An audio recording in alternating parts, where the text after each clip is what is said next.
नमस्कार दोस्तों। कल की जो जो वीडियो था उसमें हमने विद्युत चुम्बकीय स्पेक्ट्रम, विद्युत चुम्बकीय विकिरणें और उनके जो गुणधर्म हैं उनके बारे में चर्चा की थी।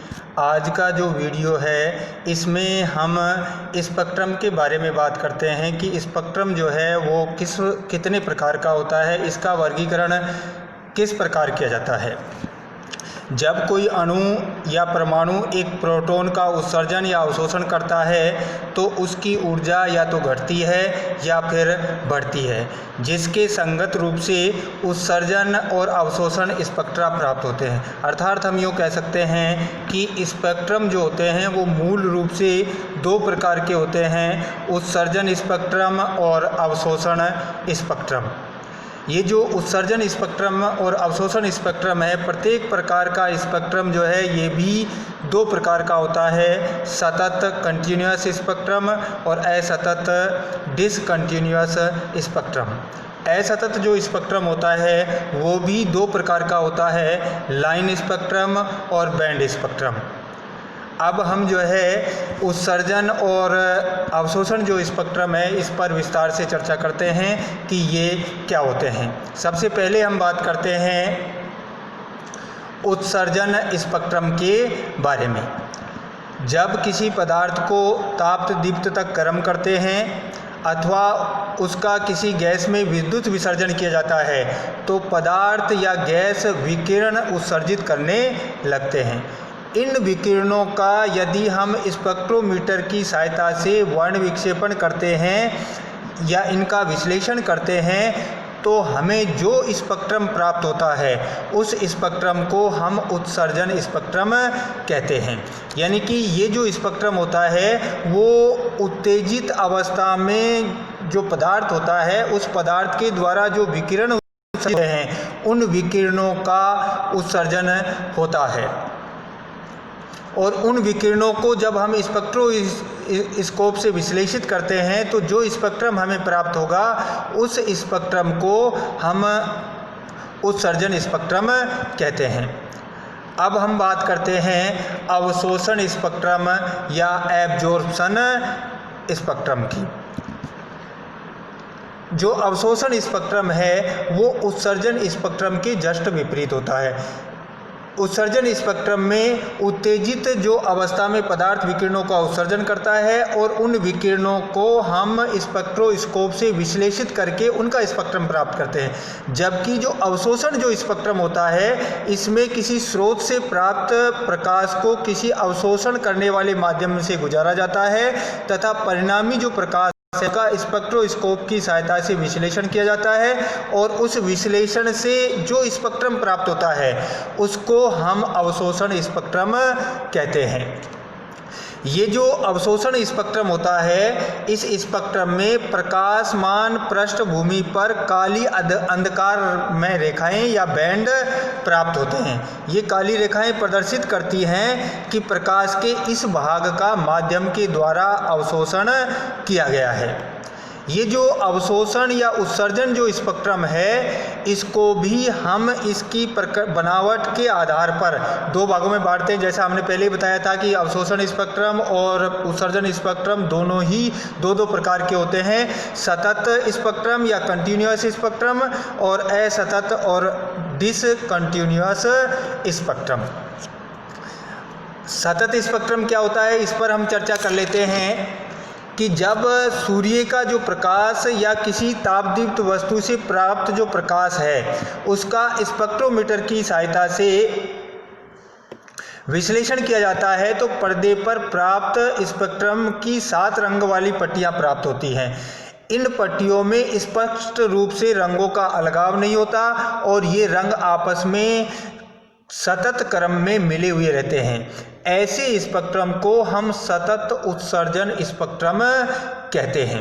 यानी कि जो सतत स्पेक्ट्रम होता है, इस स्पेक्ट्रम में जो रंग होते हैं वो आपस में मिले रहते हैं। प्रथम रंग दूसरे में, दूसरा तीसरे में, तीसरा जो है चौथे में। यदि हम दृश्य स्पेक्ट्रम की बात करें तो दृश्य स्पेक्ट्रम में बैंगनी से लाल रंग तक 7 रंग की पट्टियां होती हैं, लेकिन ये सातों रंग जो है आपस में मिले रहते हैं, अलग अलग जो है कोई शार्प बाउंड्री लाइन नहीं होती है। तो ये जो है आपका सतत स्पेक्ट्रम, अगर हम इंद्रधनुष की बात करें तो वो भी एक सतत स्पेक्ट्रम का ही उदाहरण है। ये जो यदि हम प्रकाश जो है, दृश्य जो प्रकाश है, उस प्रकाश के मार्ग में शुद्ध लाल रंग का कांच का एक टुकड़ा रख दिया है तो ये लाल रंग के विकिरणों का अवशोषण कर दे के अतिरिक्त अन्य विकिरणों का अवशोषण कर लेगा, और उसके पश्चात जो निर्गत प्रकाश है उसका यदि हम स्पेक्ट्रम प्राप्त करेंगे तो वो लाल रंग के जो कांच है उसका सतत अवशोषण स्पेक्ट्रम कहलाएगा। ये होता है सतत स्पेक्ट्रम। इसके बाद में जो है हम बात करते हैं असतत स्पेक्ट्रम, और जो असतत स्पेक्ट्रम होता है इसमें दिखने में सतत नहीं होता है, यानी कि इसमें जो पट्टियां हैं वो आपस में मिली हुई नहीं रहती हैं, एक पट्टी से दूसरी पट्टी के बीच में स्पष्ट विभाजन पाया जाता है। ये जो असतत स्पेक्ट्रम है ये भी 2 प्रकार का होता है, लाइन स्पेक्ट्रम या रेखीय स्पेक्ट्रम कहो, या फिर परमाणुीय या एटॉमिक स्पेक्ट्रम, और दूसरे प्रकार का होता है आपका बैंड या आणविक स्पेक्ट्रम। सबसे पहले हम बात करते हैं रेखीय स्पेक्ट्रम या परमाणुीय स्पेक्ट्रम की। ये जो परमाणुीय स्पेक्ट्रम होता है इसमें किसी तत्व की वाष्प से उत्सर्जित जो प्रकाश है उस प्रकाश को किसी स्पेक्ट्रोमीटर से देखने पर प्राप्त जो स्पेक्ट्रम है उसमें पतली, चमकीली और विशिष्ट रंग की अनेक श्रेणीबद्ध रेखाएं प्राप्त होती हैं। ऐसा जो स्पेक्ट्रम होता है उसको हम रेखीय स्पेक्ट्रम कहते हैं। रेखीय स्पेक्ट्रम में 2 क्रमागत रेखाओं के बीच अंधकार युक्त स्थान होता है, और ये रेखाएं वाष्प अवस्था में परमाणु द्वारा उत्सर्जित एक निश्चित तरंग दैर्घ्य के विकिरण को प्रदर्शित करती हैं। अतः ऐसे स्पेक्ट्रम को हम परमाणुीय स्पेक्ट्रम भी कहते हैं। जैसे सोडियम जो वाष्प है उससे प्राप्त स्पेक्ट्रम में पीले क्षेत्र में 2 रेखाएं प्राप्त होती हैं, एक रेखा 5890 एंगस्ट्रॉम पर और दूसरी रेखा जो है 5896 एंगस्ट्रॉम तरंग दैर्घ्य पर प्राप्त होती है। क्योंकि किसी भी 2 जो तत्व हैं उनके स्पेक्ट्रम में समान रेखाएं प्राप्त नहीं होती हैं, अतः रेखीय स्पेक्ट्रम किसी परमाणु का अभिलाक्षणिक गुणधर्म होता है। इस स्पेक्ट्रम की सहायता से किसी तत्व की पहचान की जा सकती है।